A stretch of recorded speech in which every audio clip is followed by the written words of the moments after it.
Benjamin. Okay?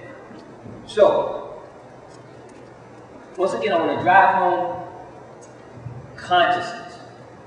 I want to give you another quick example before I'll give you another personal example before I give you another strategy. I want to bring your attention to Albert Einstein. Let's talk about consciousness. Y'all got to imagine this with me. Albert Einstein was a patent clerk. Okay? He got and failed the 5th grade 2 times. Okay? Mr. Einstein also was one that when he chose to be genius in, he was genius in. So when he got hired to be a patent clerk, he got hired to be a patent clerk because he couldn't even get a lowly job as a teacher. How about Albert Einstein? In the patent clerk office, he figured out a way to get finished with his work in 1 hour and spend 7 hours doing whatever he wanted to do. He was that smart.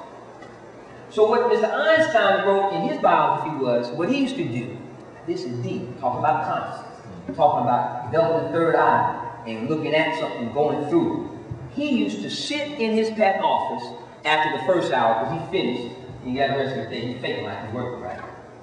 He used to sit in his office and make believe that he was riding light beams through the universe.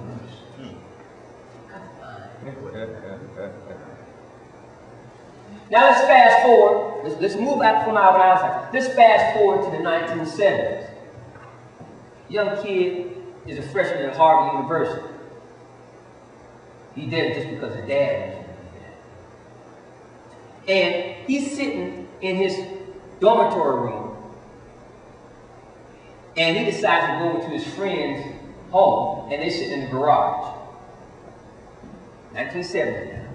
And this guy's sitting there dreaming about sending information wirelessly through the air. His name is Bill Gates. Consciousness. Now my next question is, what do y'all think about it? Well, yes.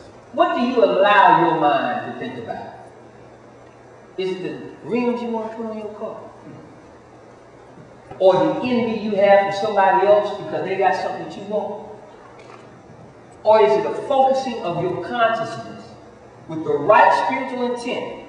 That's important, so that you can validate that. And you're focusing your energies on it. And you're unwavering in your attempts to get whatever you want to get. It takes that type of focus. I want to also bring your attention, now let's go back to Albert Einstein again. We all know this famous formula. Right? Right? Now let's talk about consciousness once again. Mr. Einstein came up with this theory, and this theory proved that energy never dissipates. It moves forward through infinity. It may change shape, and it may change form, but it never dissipates.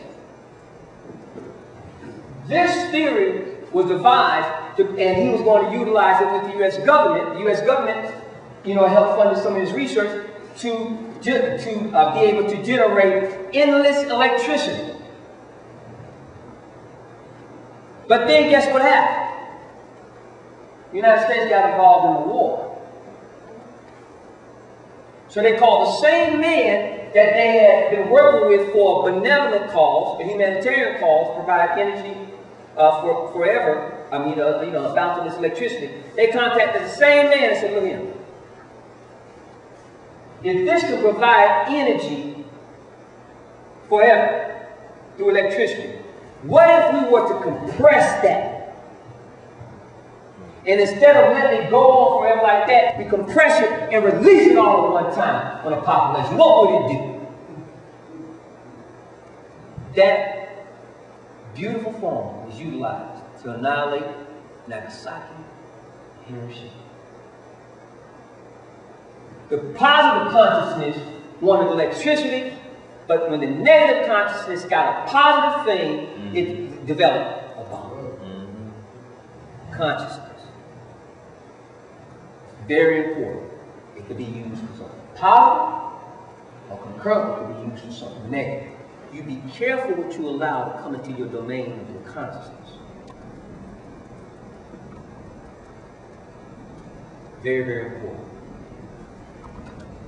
Okay, now, think of tapping into consciousness.